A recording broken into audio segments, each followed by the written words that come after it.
आने की इजाज़त नहीं दी गई।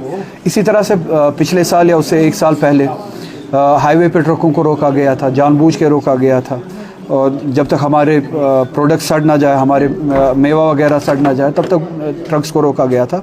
एक पैटर्न नज़र आता है कि हमारी इकॉनमी के साथ लड़ाई लड़ी जाती है, तो उसी की कड़ी जो है आज भी आप देख रहे हैं। मगर यहाँ पे कल जो कोशिश की गई थी, एडमिनिस्ट्रेशन के साथ बात उठाई गई थी, एसोसिएशन ने, शबीर साहब ने जो लोकल ऑनरेबल एमएलए है, जो फ्रूट ग्रोवर्स एसोसिएशन है, इन्होंने जो कोशिश की थी, कहीं पे इन्होंने बात सुनी है और मोगर रोड के ज़रिए आज ट्रक्स को जाने की इजाज़त दी गई है शोपियां से। मुझे उम्मीद है कि इसी तरह से national Srinagar Jammu national highway पे भी ट्रक्स को जाने की जल्द से जल्द इजाज़त दी जाए और हमारा मेवा जो है वो मंडी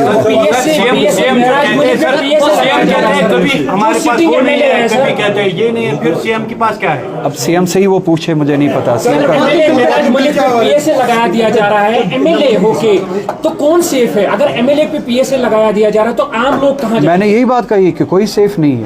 एमएलए हो, एमपी हो, आम कश्मीरी हो, जो भी जम्मू कश्मीर का बाशिंदा है और अपने हक के लिए बात करता है, वो सेफ नहीं है। अब ये मुनहसर हम पे है कि हम क्या दूसरों की बर्बादी का तमाशा देखें, कि दूसरों के ऊपर पीएसए लग रहा है और हम तमाशा देखें, दूसरे कैद खानों में हम तमाशा देखें, और ये मुसीबत एक रोज़ हमारे सर पे भी आएगी। या हम प्रोएक्टिव होके एक दूसरे के लिए खड़े हो जाए और इस रिजीम के ख़िलाफ़ लड़े और इस पीएसए रिजीम के ख़िलाफ़ लड़े। आज एक एमएलए पे, कल एक आम शहरी पे, परसों एमपी पे, किसी दिन किसी और पे, ये हम सभी पे आना है। और ये तभी रुकेगा जब हम सभी हिम्मत करके इसके ख़िलाफ़ लड़ेंगे। जिन्हें हमने एतमाद दिया था वो शायद अभी भी समझ नहीं रहे, जिनको हमने वोट के ज़रिए एतमाद दिया था कि इस रिजीम के ज़रिए, इस रिजीम के ख़िलाफ़ लड़े, वो शायद अभी भी इस बात का एहसास नहीं हो पा रहा है कि इसके लिए हमें प्रोएक्टिवली खड़ा होना पड़ेगा और लड़ना पड़ेगा। तो मैं आपके ज़रिए उन तक भी ये बात पहुँचाऊँगा कि अब तो बेदार हो जाए, अब तो इस बात का एहसास हो जाए, अब तो इस बात के लिए तैयार हो जाए। अब अगर वो इस वक्त खामोश रहे तो उन पे भी ये बारी आएगी। अगर वो ना हुए तो हम सभी को इसके लिए खड़ा होना पड़ेगा।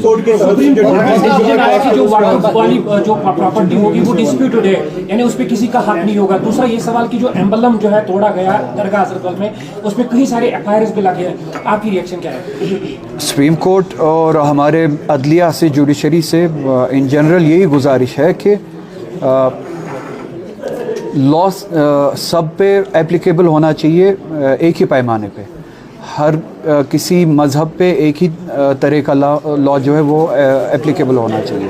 अगर दूसरे मज़हब के जो इंस्टीट्यूशंस हैं, अगर उन पे नॉन मुस्लिम जो है वो गवर्न नहीं कर सकता, तो मुसलमानों पे ये कैसे अप्लाई हो सकता है? और इसी तरह से जो कल सुप्रीम कोर्ट ने कुछ हद तक जो बातें सुनी है, उससे एक पॉजिटिव मैसेज तो मिली है, मगर वो एंड नहीं है जो कॉन्स्टिट्यूशन के हवाले से हम सुप्रीम कोर्ट से एक्सपेक्ट करते हैं और इंसाफ से जो हम एक्सपेक्ट करते हैं, अदलिया से जो हम एक्सपेक्ट करते हैं। उम्मीद है कि ये एक पॉजिटिव शुरुआत जो दिखी सुप्रीम कोर्ट में, वो अल्टीमेटली रास्ता खोलेगी उस इंसाफ के लिए जो हम उम्मीद रखते हैं सुप्रीम कोर्ट से। सर, नेशनल कॉन्फ्रेंस को इतनी बड़ी बहुमत मिली है, इतना स्ट्रॉन्ग चीफ मिनिस्टर कल बात ये कर रहा है कि रास्ते जो है उसका हक हमारे पास नहीं है, मरकजी सरकार के पास है। इतनी बहुमत मिलने के बाद भी अगर बेबसी दिखाई, मैंने अभी इस सवाल का जवाब दिया। अगर सब एक आखिरी सवाल है, 10 12 गाड़ी का कितना वजन है? बदकिस्मती से 10वां दिन है आज शोपियान के रूट को काजीगुंड टोलाबाद पे रुका गया है। अब फिर से वही परेशानी है, अब किसको? मैंने इस बात का जवाब दिया और वही बात दोहराऊंगा। स्टेटहुड के हवाले से आपका क्या कहना है कि अभी तक स्टेटहुड का कोई रिएक्शन नहीं निकाला? अगर ट्रक वहाँ से आ सकती है तो यहाँ से भी जा सकती है। इसमें 10 टायर 5 टायर की कोई रुकावट नहीं है। अगर उसी साइज की ट्रक वहाँ से आ सकती है तो यहाँ से भी जा सकती है, जानबूझ के किया जाए।